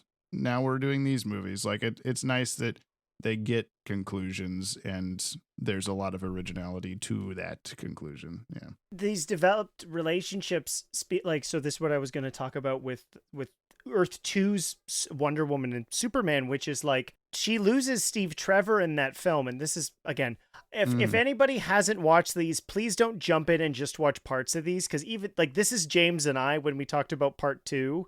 Like the investment of actually knowing the context for all of this stuff makes such a difference. And watching Justice Society, where she loses Steve Trevor, that ring is then given to the Flash, who proposes to Iris, and we see a lot of that stuff as well in part 1. But she's clearly developed this relationship with Earth 2 Clark Kent, who is essentially the Golden Age version of Superman. That's his point of the story. And there were 2 eras of Superman in the original comic too. So, and having somebody we've actually met before, right? Because as we talked about, like the Golden Age stopped when Gardner Fox took over in the late 50s, and then we got Silver Age Superman. And with this function of this relationship, that's like Earth 2 has kept going. We see that with Dinah Laura Lance or Jr. or whatever, and Wonder Woman's immortality and her sacrifice. That wasn't the moment for me that got me. It was when we see Earth Prime, the only thing they show us is a reborn Diana. And I was like, oh, damn. Yeah. Like, that's so, like, it was just a gut punch. Like, oh, like that, like it is new again. And because there's been a conversation like, well, if you don't go to the portal, you're not reborn. And I think one of our favorite fictional characters in the DC universe, the question's like, no, I ain't doing that. Yeah. Yeah. As this seems a little fishy. That does make me wonder if he shows back up in anything in the future, then how, do they go out of their way to explain that, or do they just go like, whatever, because I know that there's a lot of stuff like that with Constantine and Spectre and what happens to Question, and what does Terry become a Terry somewhere? Like that doesn't quite make sense, and that kind of thing, where there are still weird little loopholes in that ending, but I doubt that anybody. I have a feeling, I guess, that people going forward making whatever animated films are either part of the James Gunn universe or Elseworlds or whatever they're calling it. I somehow doubt that they will think back to this in the same interconnected way that the DeCamu and Tomorrowverse and other stuff that's come out around the same time have connected to each other in such a really cool way by the end of it. To where, like, if Question showed up in some movie, they'd just probably be like, yeah, don't worry about it. We're not going to actually show a flashback to Question walking away from Spectre, and then where did he go? Oh, he actually went and kicked Darkseid in the nuts. Like, it doesn't. No one's going to actually do that. What if they do? Then, wow, more power to them. Because the thing that it's, I felt it was much more open-ended, which is that we physically see people go through the portals, but their own explanation was like, well, if we go through the portals, all of us will be kind of an amalgamation of all the different versions, but we only see people in the Tomorrowverse art style going through. So my understanding is it's like whatever was left over got sort of just pushed in, because otherwise, like whoever was on Warworld or wherever that was happening went through, but then they just kind of left all the other Earths to die. Whatever was left. The only person that would amalgamate is Superman, because he's the only one we see two of. And that's some of my disappointment, is that I understand why we were going to see everyone in the Tomorrowverse art style. It's cheaper. You have it. The characters, in terms of their models, are very, there's no depth to them, and it's it's simple shadowing in that effect to make it look distinct from the DeCamu. But it's at that that's the point where I think that's your cameo thing, where like you show Terry in his Batman Begins thing, or like you give us, I mean, we see the other DCAU adjacent people die, but maybe that's when we see a different version of the characters to go through to really hammer that point across. Because otherwise, if it's just the people who went through the portal, it's all the people we know. Well, I think the people that go through the portal are sort of just representative, I guess, of that character. They're not necessarily like just, if Question, I guess that's to say if Question didn't go through, he either got wiped out by the anti-monitor stuff, or he is just not that specific Question's history doesn't become part of whatever the Question is going forward or whatever. I feel like it's kind of like meant to be a catch-all, and like I said, you can poke a bunch of holes in it, but it's, what they're doing, what it's supposed to be. And like I said, I don't think we're ever going to get like a follow-up with Question that he didn't go through or something like that, but it was just in character for him to not. My main thing with this film that I'll say a negative thing and then a positive thing, just for those listening. My main thing that I have like as a gripe or whatever with the movie was if they at the very least by part 3 here knew for sure that this is the end, this is the last thing we're going to do with these characters and that kind of stuff. To me, it almost feels like a little bit of a waste of time or whatever to devote any screen time to like, hey, it's me, Green Arrow, I'm hitting on Black Canary, what do you think about that? It's like, why? That doesn't matter. Like, oh, interesting to see the two characters that we know like each other's butts to comment on each other's butts for 5 seconds, but why did we do that? Like that, if they need more time to make you care about Supergirl's death or care about this thing or that thing with the plot. I felt that same way originally about why are we doing dinosaurs and Nazi and fear toxin and that kind of stuff? Like, why are we wasting so much time on this stuff? And there's still a couple moments of that. Like, I don't really know why we needed Jensen Ackles Batman to fall to the fear toxin and be like, oh God, help, I need help, get me back to not the watchtower, the satellite, whatever, the monitor satellite place. Yeah. That kind of stuff where it was just like, why are we doing this? Like, there's no time to do this or whatever, like get to the point or whatever.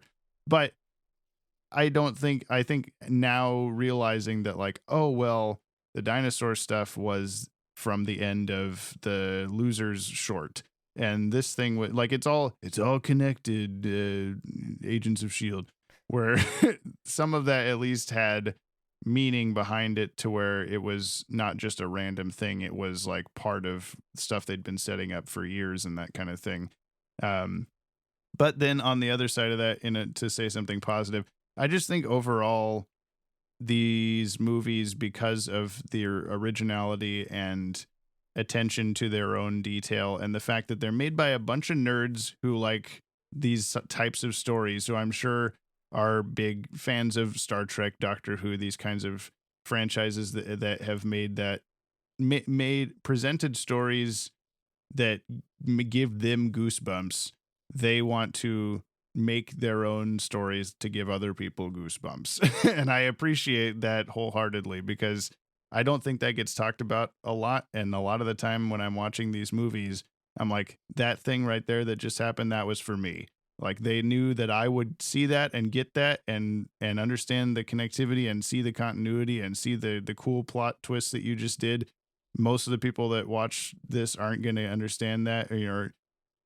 There's something to be said about a balance between that and the good story and that kind of thing. I think that by the end of all of this, that there was a good story in there and that there was like a reason for almost everything that we saw. But like, I don't know, I've just always really loved, hey, this thing that happened 30 episodes ago, turns out it was actually important to what's happening right now, and you didn't realize that. That's my favorite part of every Saw movie is the final, play the Saw theme music, hello Zep, and then they play, oh, by the way, everything you just saw in this movie, it actually connected to the previous 4 movies and you didn't realize that, or actually it was happening at this different point in the timeline and all that kind of stuff where you don't expect that to happen. And when it does, it's like the coolest thing ever to me for whatever reason. So I will continue to push positivity on these films and everything that's come before it and everything partially because I like the characters and the source material and all that kind of stuff, but also partially because while it is these creators mashing a bunch of action figures together, playing in the toy box, it's in a way, when you do that as a child, you're almost never doing the same version of that you did yesterday. Like, you're not going like, okay, so where did we leave off with Batman and Riddler? Riddler was having a heist. Like, that's not what the child is thinking. The child is going like, okay, I'm Riddler, and I have the largest laser gun you've ever seen. Like, what? How'd you get that? All this, like, there's always something new that you're going to come up with. And I feel like the writers of these movies are doing a lot of that, where they're taking this stuff that we know and then just going like, but what if also these 50 cool things that you didn't expect? And I appreciate that much more than just seeing Crisis on Infinite Earths, the comic book. Now it's moving. I don't care. Like, I'll go read the comic book, I think that's my main takeaway from this. James, thank you so much for being on the podcast. You're welcome. That was a great transition. I didn't have anything to add on what you said, Okay, so figure yeah. let's inside baseball here. So James is obviously, if you're listening to this and you don't know, jump on the Batwagon podcast every Friday or whenever they find time. It's Fridays. And I put Fridays, not necessarily every Friday. It's almost every Friday. Yeah, sorry, Fridays. And so you can look for that there. Watchtower Database. I don't know what the release schedule is, but it doesn't actually matter. There isn't one right now. It's when we'd make one. Perfect. Yeah. You should watch Watchtower's most recent video on the Lost episode, aka the Sony disc Batman, Sega. The animated series. Sega? Yeah. Did I say Sony? I don't know. Well, Sony did make CDs, so who knows how that works. And I'm going to be alone for the next little bit of the podcast, so let's review Twisters with Glenn Powell. Not me. So, if you made it through what's likely an hour and a half review of James from Watchtower Database and I reviewing Justice League Crisis on Infinite Earths Part 3, this is a special, I don't want to call it an exclusive because I'm sure he's done interviews for other avenues, but I'm very lucky today to be joined by Jim Krieg, the writer of all 3 Justice League Crisis on Infinite Earths films. Jim, welcome to the podcast. Kyle, thank you for having me. I'm nervous now that you said it's an hour plus review because nobody can say nice things for an hour. It's like at 45 minutes, it's like, now I'm going to tell you what I really think.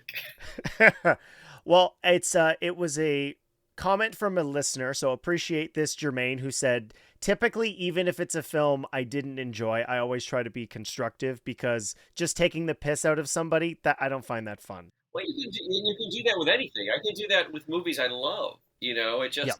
Yeah. I also find that the first posters, there's a charge to like, I've seen this ahead of you and it sucks. This is gonna ruin your life. If you said I've seen this ahead of time, that's pretty good.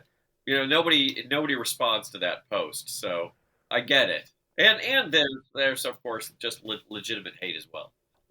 I think it's unfortunate. You're right. I can't remember which stand-up comedian mentioned this. It might have been Hassan Minhaj who said the worst thing Twitter is what it is, but the worst thing that ever happened was quote tweet responses because dunking on somebody negatively like that, as you said, always gets traction as opposed to like, I liked it. No, that's not, unfortunately. It's hyperbolic. So I guess to kind of just start with, it's interesting. You've been involved with the Tomorrowverse, as it's been dubbed, as a producer and a writer. I'm curious what challenges come with both parts of those jobs in this limited length of a quote like film universe. Well, somehow I somehow got out of NYU and AFI years ago when you were a small child. Without knowing that a executive producer on a TV show was a writer. And that's the animation industry is a little bit different. In live action, a story editor is like your first, after you're a staff writer, then that's your first early job, and then you move up the ranks. And usually in television animation, story editor is a pretty big job. You're in charge of all the writers. but then producer is essentially the same. So in some ways, being a producer on these films, and all the Warner Brothers stuff I worked on, being a producer for me meant working on the stories, like either coming up with the stories or spitballing ideas and generating the stories with writers and with the animation side producers as well, because they have a lot of input. And so, to some extent, I feel like, because we're all horrible egotists, me worse than most, I feel like I wrote them all, but that's not true at all. You wrote with a writer, and then the writer goes off and then brings these wonderful things. And I think the tragic thing that I've learned over the years, if there's anything good in these movies, our minds go to, I think I came up with that. That one was mine, And if there's something everybody hated, it was like, oh, the writer ruined it, And I think to some extent we're all guilty of that, and I'd like to think I'm not, but probably am. And so I do feel like I had a hand in writing all of them.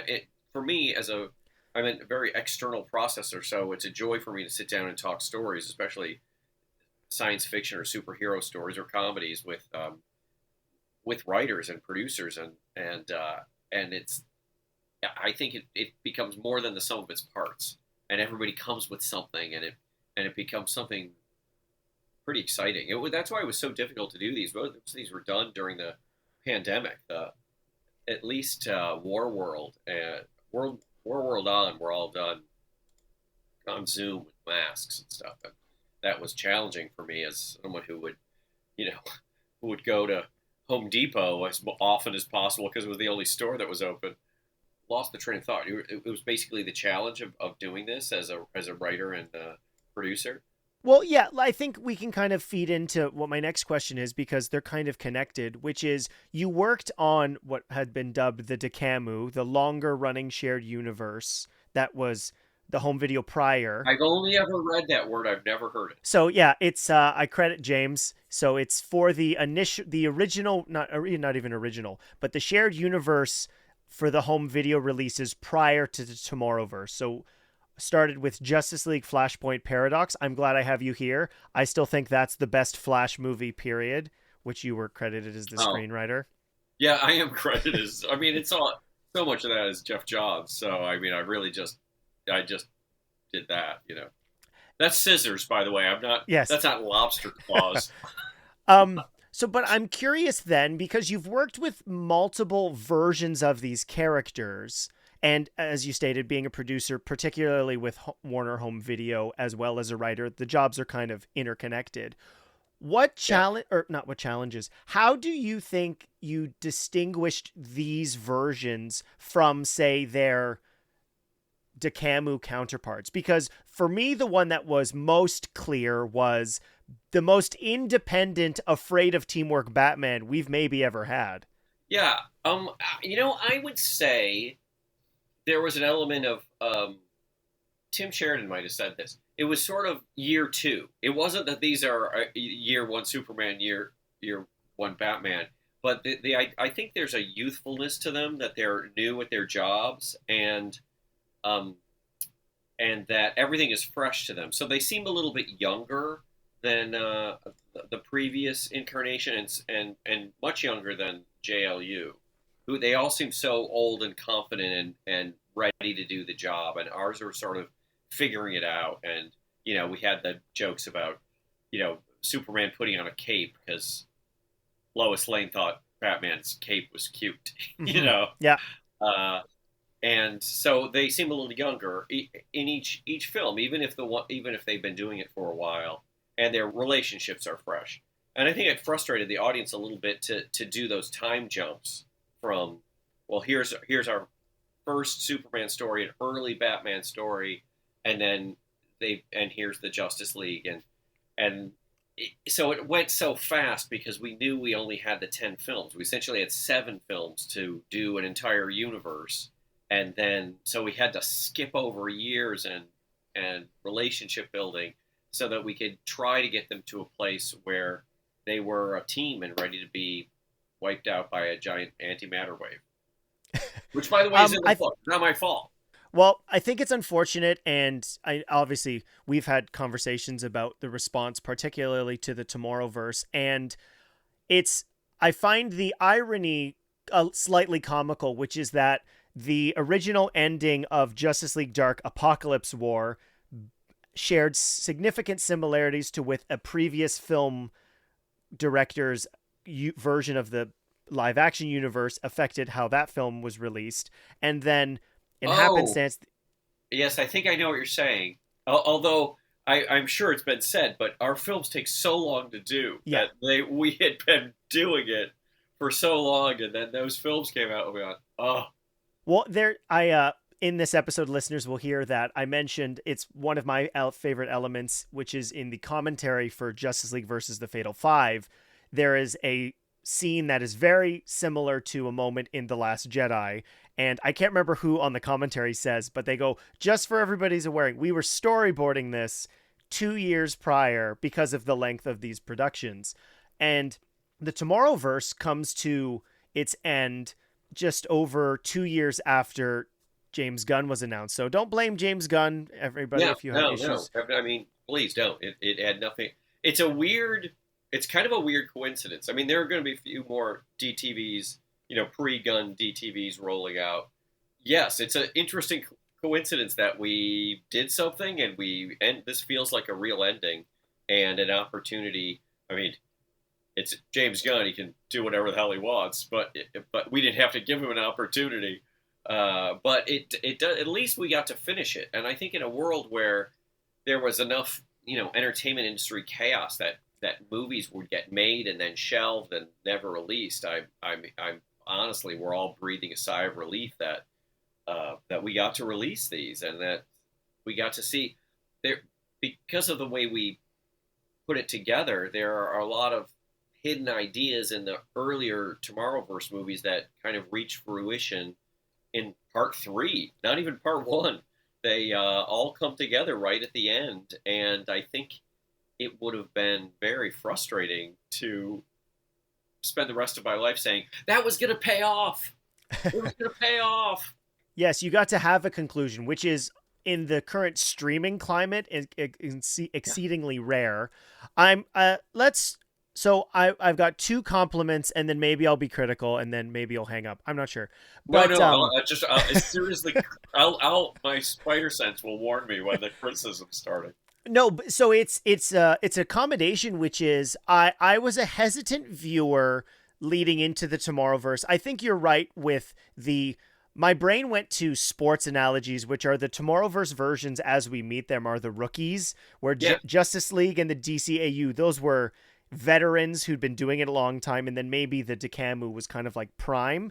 And with every revisit of the Tomorrowverse, so leading up to the digital release, when you're listening to this, tomorrow, the home video version of Crisis Part 3 will be available. And so I gave myself an opportunity to rewatch all of the movies. And I found with every second, third viewing of this universe, I was noticing all those elements you laid through. And I know Butch has talked about this recently. You guys were given the 10 order. What I'm most curious about is we dubbed it in the review the Nolan aspect, but it's just out of chronological order storytelling. How did that construction happen with the trilogy as a whole for Crisis? Well, it's funny because it's really the first part 1 is the real unstuck in time anti-chronology. I mean, and to me, that was inspired by an element that was in there's a moment where Flash keeps reappearing in time to giving that warning to as he's dying to Batman especially. And I just thought, well, that's great. That's Billy Pilgrim. That's, Slaughterhouse 5. And what more legitimate way to do an unstuck in time story than with the time traveling Flash, especially since it was already baked into the Crisis on Infinite Earths. And that felt to me like, well, if we're going to jump around in time, then we'll have time to tell 3 or 4 different stories. And I know people would be frustrated. I knew when we did it that people would be frustrated that we never saw the Justice League come together. So I said, well, let's do one where we see the Justice League come together. We sewed those scenes at the end of Long Halloween, and what happened before, what happened after. And so we could put that in, and then because it had to be an Amazo story, because that's the first Justice League story, or an early one, maybe Starro. But we had just done Starro on Super Sons, so we could do Starro. And then all the other stories, meeting his origin and meeting Iris, and I'm so glad we got to do that showcase moment where his food is frozen in midair. And by the way, it's the same food. And I think she comments about the food because it's a really weird combination of what he's ordering. And we get to see flashes of their romance flashes, and they reflect what we saw earlier in Justice Society and continue on those stories. And so hopping back and forth, I think, put us in Barry's shoes, and also, for me, kept it a little interesting, kind of like an episode of Lost, where, oh, now we're back on the island. Oh, now we're on the mainland. You know, I think that some people hated it. They were not. There's a group that wants it to be, this is the beginning, and then there's a the hero's call to action, and and they basically want the same story over and over. And Butch and I have done the same story over and over, so this felt like a slightly different opportunity because it's based on a total aberration in comic book history. You know, that was the first time that happened, and it's weird, and it was meant to be permanent. I think that we look back at it now without, oh, well, that was an event. It was just like Secret Wars. But it's not like Secret Wars. It was meant to change everything forever.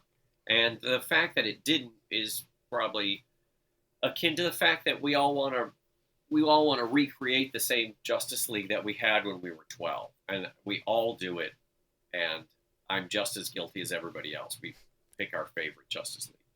The other two movies progress more or less chronologically, which I thought they had to until you get to Batman and Constantine doing that investigation into the previous movies. And I just thought, well, Batman is the greatest detective in the world. He should be the person who figured out what caused the Infinite Earths.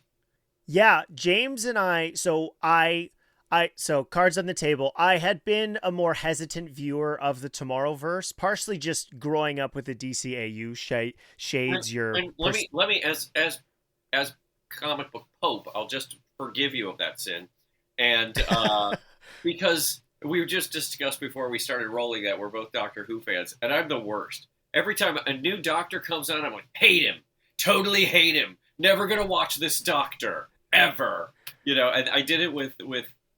I liked Eccleston, and then Tennant came out and was like, oh, a good-looking guy, great, and then Smith was like, a better-looking guy, this is terrible.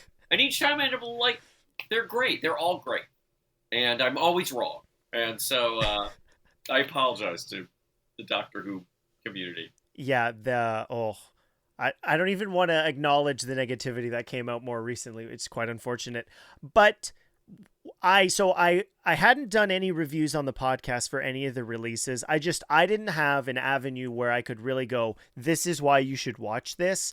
And it wasn't until Crisis Part 1, which did have that great backstory with fleshing out Flash and as well as the universe, as you mentioned.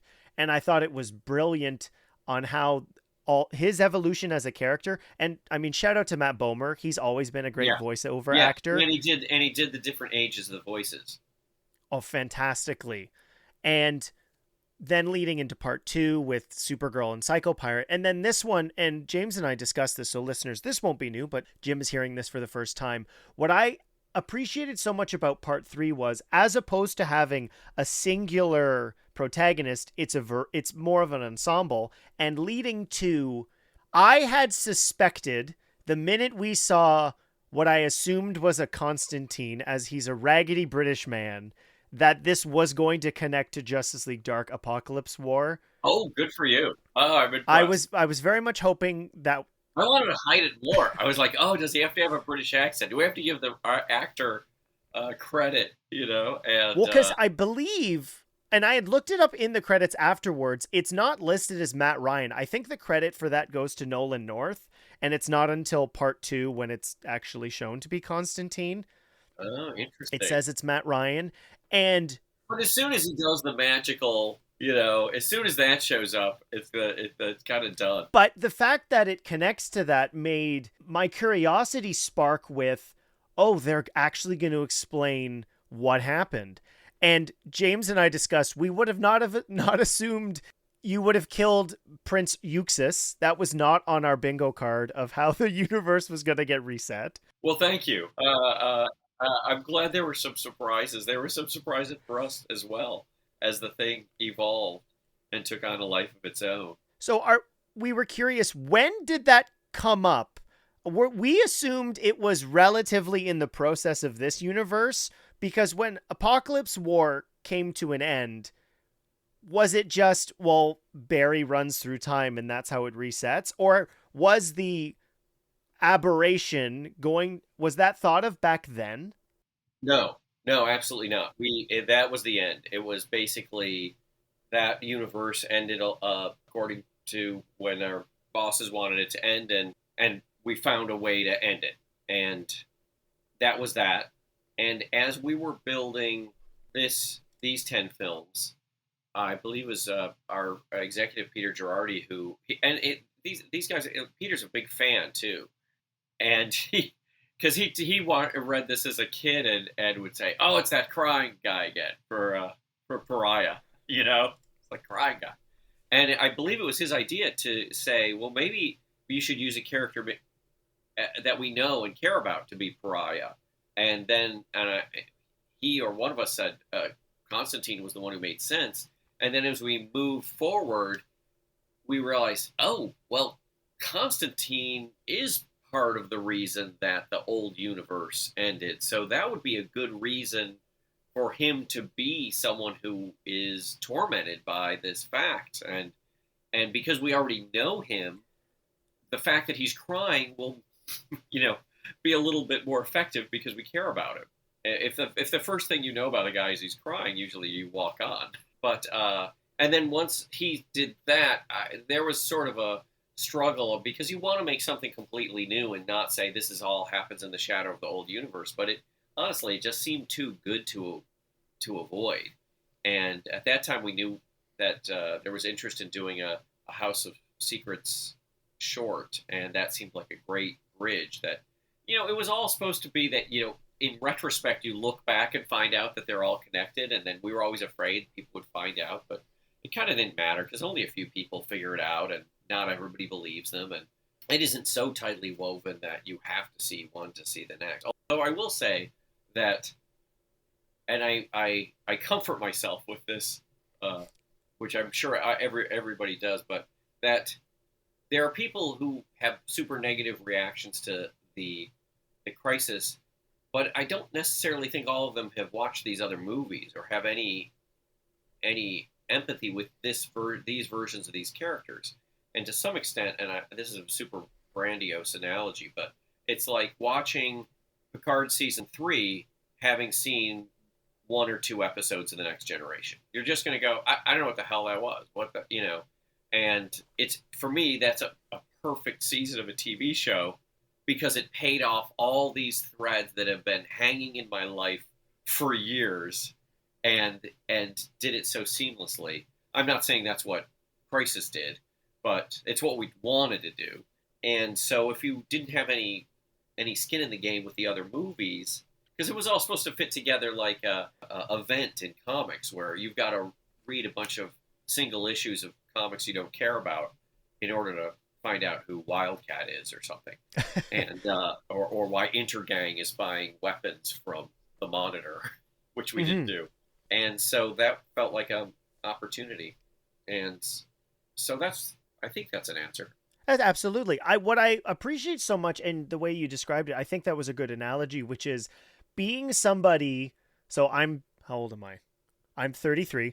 Has followed along. When you're little kids, you will lose track. Yeah. You have no idea for a couple of years and then it just hits you. Then you get a big birthday, and you go, "Wait, what?" Yeah, it's But since the kids can read and write and give you adorable cards, it takes some of the sting out of it. That's true. I have a bunch of them up here somewhere. So I've been following with the DC original animated movies since the release of Superman Doomsday, and then getting a cohesive shared universe with the Camus and continuing that thread through the Tomorrowverse. It made my investment substantially higher, knowing there was a possibility, as I said, that this could be a Constantine we know already. But even removing that from the equation, I think it's unfortunate that a lot, and this is the state with every fandom, where you have a particular version in your head as the one you like, and if it's different from that version, well, then it's wrong, and that's not the case. And as we discussed already,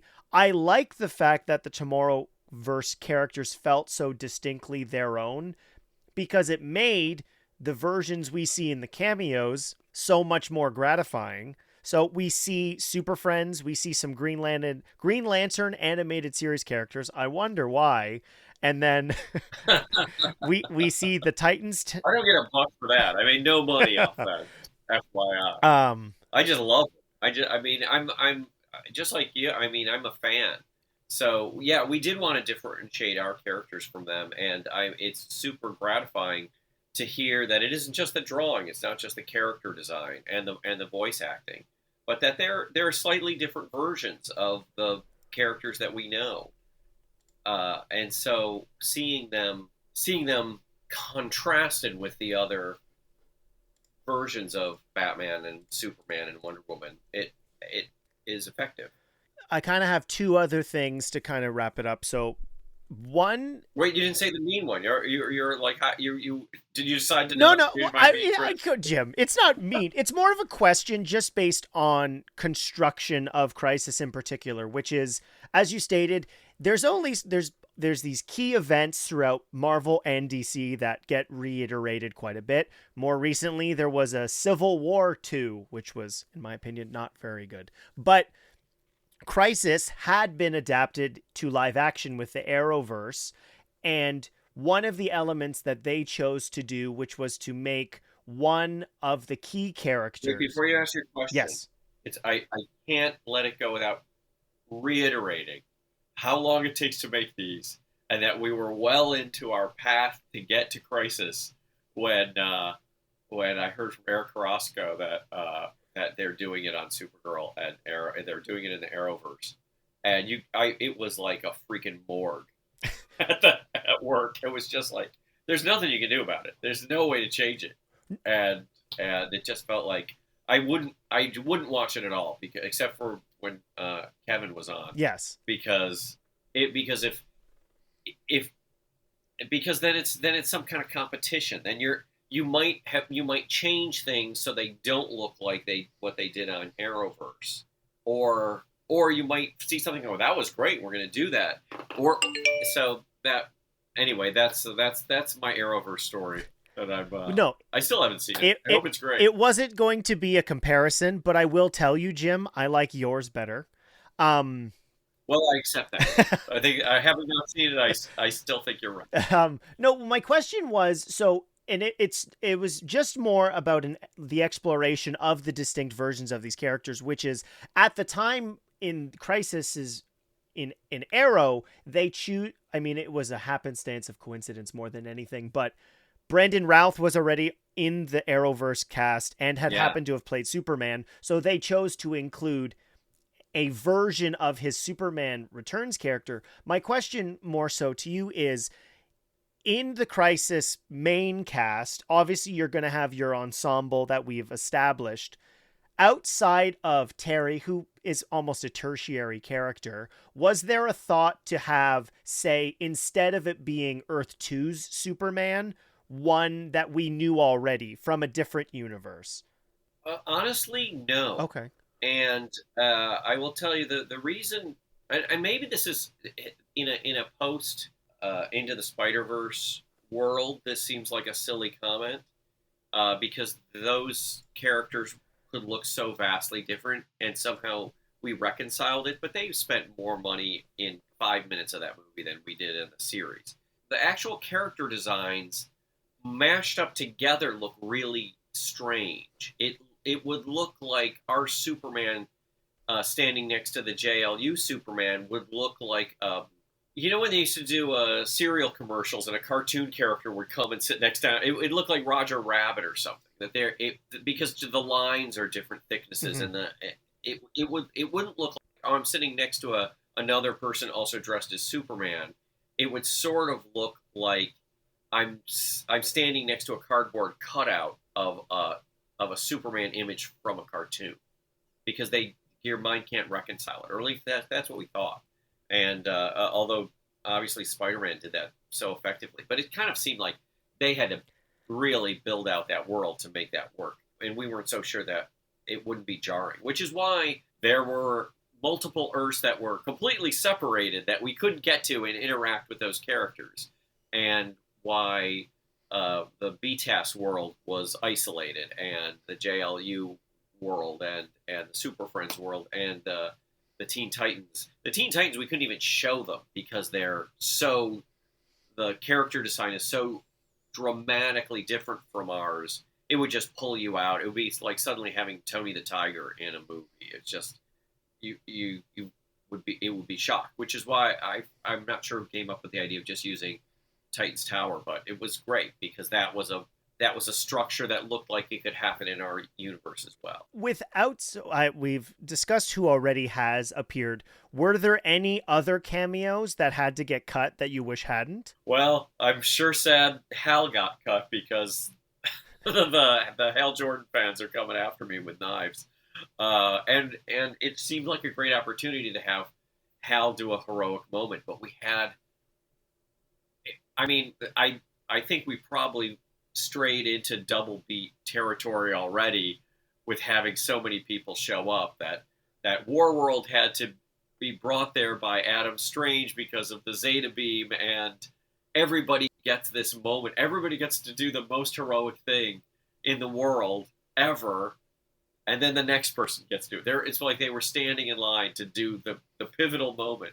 You know who's great at these? Ernie Altbacker writes these great, where you can pull all those characters and put them together. He did that on Legend Quest, and I wanted to do that. I wanted to have them all show up. I mean, that's Picard season 3 too. So everybody has something to do, and they all get a moment. And at a certain point, you're out of moments. You can't do another one, or just like the multiverse, it will collapse on its own weight.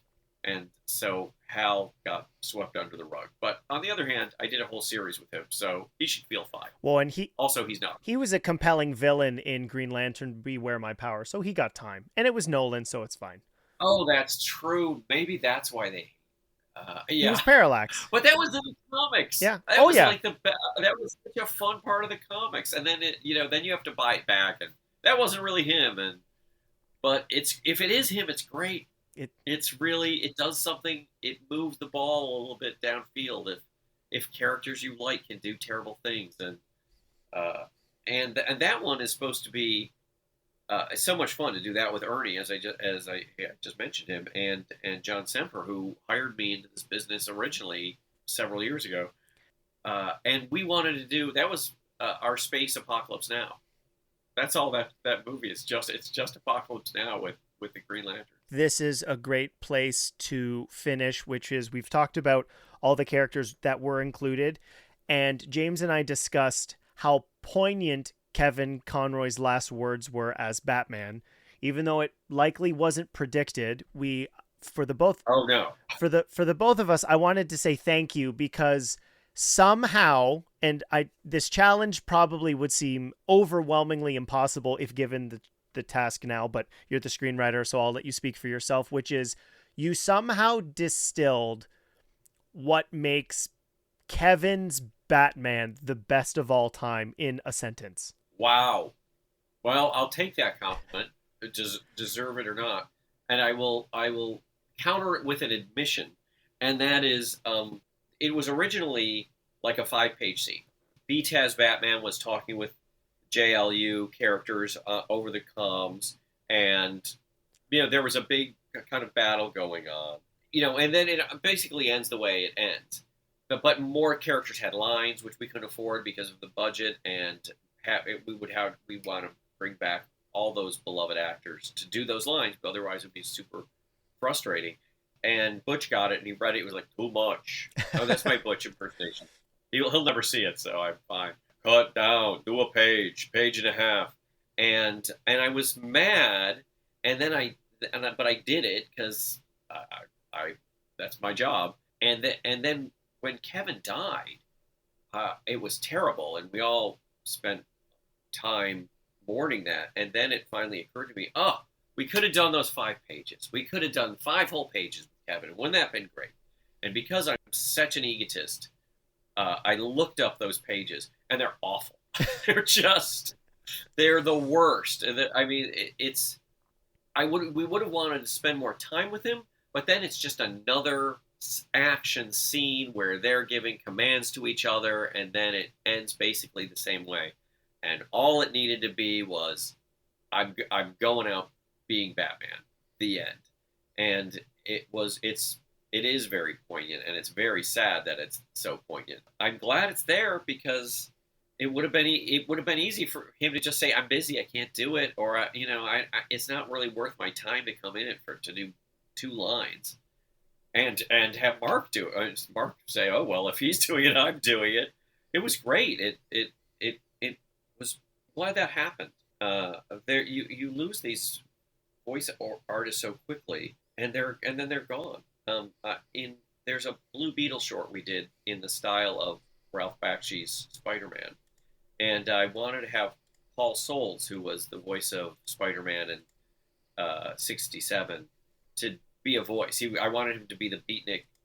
There's a Beatnik record store owner, and I thought, oh, that would be great. And he died before he could do it, and it was, or maybe he died while we were doing it, but we didn't have the money anyway. But yeah, it's these people have such an effect on your lives, and they're the voices you hear in your head when you read them. I hope, in our experience at doing these superhero things, when they come out, people say, just like my experience with Doctor Who is, oh, I hate the new one. I hate this new one.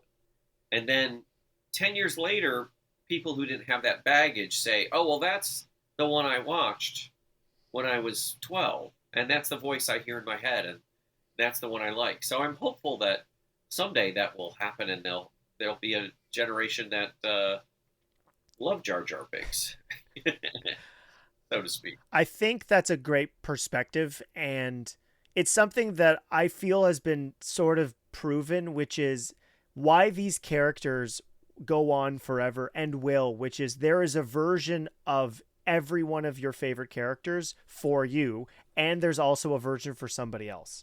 So I'm certain that will be the case. There will be 5-year-olds, or it depends. Some of these are pretty mature, but let's say 10. Yeah. 10 maybe onward, who 20 years from now, like I think that is for sure going to happen. And unfortunately, maybe not the world we're living in right now, but I can say I thoroughly enjoyed my trip through the Tomorrowverse. So thank you, Jim. Well, Kyle, thank you so much. I really appreciate this. This was really enjoyable. Next in the episode, you will hear my very brief review of Twisters. Sometimes the old ways are better than the new. Well, you can always trust a guy who puts his face on a t-shirt. Unlike a typical review for the podcast, this is going to be a spoiler-filled review, and it's going to be brief. I didn't want to not include this and hold off for another week. I did see the movie, and what I wanted to say is that I don't hold the 1996 original film in high regard. It had great suspense, spectacle with a mix of practicality and CGI to make all the tornadoes feel visceral and real. Twisters, with the new cast of Daisy Edgar-Jones, Glenn Powell, Anthony Ramos, Superman, Jermaine is in this. David Corenswet is in this. And the film is fun. It introduces enough compelling characters. Thankfully, this is not just Hangman in a Twisters movie, which I am grateful for. Glenn Powell's character has a substantial amount of dimension that differentiates him from Hangman. Daisy Edgar's character of Kate is a compelling lead character, protagonist for the most part, and she is somebody who suffers a great loss, and because of that loss is constantly questioning herself, at least for portions of it. But once she gets brought back to storm chasing, it's really when we get to see what is the core of her character, and that she is quite sympathetic for those who are suffering through Tornado Alley. Anthony Ramos plays somebody who's a little more ambiguous, and I really did like seeing that from him. He's a character who starts off quite earnest, and we learn that in order to supply the technology and funds he would need to continue his storm chasing is selling out people who have lost everything in Oklahoma after a storm hits. And so the dichotomy you get with the expectation that Tyler Owen's character, played by Glenn Powell, is going to be just this big Logan Paul YouTuber, actually has a lot more of a ooey gooey center, where any of the funds he makes off of social media or merchandise, he's using to put back into the communities to help support those who have lost everything. And the back and forth amongst the three of them is quite interesting. There is a minor will they, won't they with Kate and Javi, played by Anthony Ramos, but fortunately it's not really the focus. It is, of course, the relationship between Daisy Edgar Jones and Glenn Powell. I liked this film. Each of the tornado sequences are different enough. They function as they are supposed to. I was hoping they were going to be more like monsters in a film like this, where the little we see about them and their effects could almost be more gripping. But because of the function of filmmaking nowadays, it has to be CGI, and that loses some of the suspense. When we see characters in peril, that certainly does help, but just a big CG spiral of wind, it doesn't necessarily scare like I think the film is intending at times.